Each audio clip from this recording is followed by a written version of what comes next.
Первый месяц 2021 года принесет в жизнь россиян несколько важных изменений. Так, с 1 января страховые пенсии неработающих пенсионеров будут проиндексированы на 6,3%. При этом прибавка будет носить индивидуальный характер и будет зависеть от уже получаемой пенсии. По информации Пенсионного фонда, проиндексированные выплаты получат около 40 миллионов человек. Пенсии индексируются автоматически, без истребования каких-либо заявлений и каких-либо документов. Обращаться в Пенсионный фонд пенсионерам не нужно. Неработающие пенсионеры в республике получат пенсии в новых размерах своевременно и в соответствии с графиком доставки.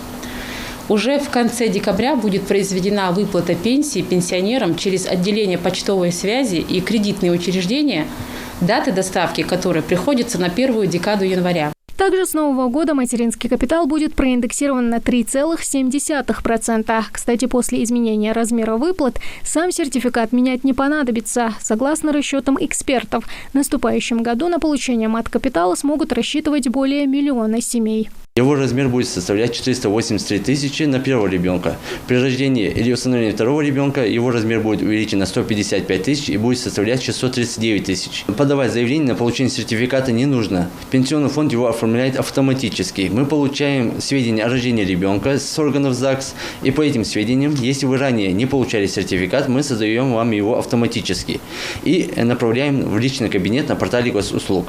Вам только необходимо иметь подтвержденную учетную запись на портале государственных услуг. Впрочем, поддержка семей на этом не ограничится. Новогодний подарок от государства для детей, лишенных массовых праздников из-за пандемии. Выплаты в 5000 рублей на каждого ребенка получат родители, детям которых еще не исполнилось 8 лет. При этом семьям, которые уже получили помощь на детей до 3 лет или единовременную выплату от 3 до 16, средства будут начислены автоматически. Выплата полагается семьям с детьми, которым по состоянию на 17 декабря 2020 года еще не исполнилось 8 лет. Заявление можно будет подать до 1 апреля 2021 года, в том числе и на детей, родившихся после выхода указа в период с 18 декабря 2020 года. Заявление необходимо подать только в том случае, если в семье родился ребенок после 1 июля 2020 года или ранее эта семья не обращалась за выплатами.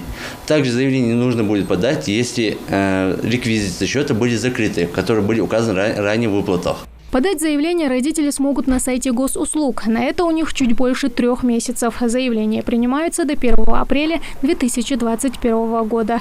Тамара Хшагульгова, Асхат Белакиев, Новости 24.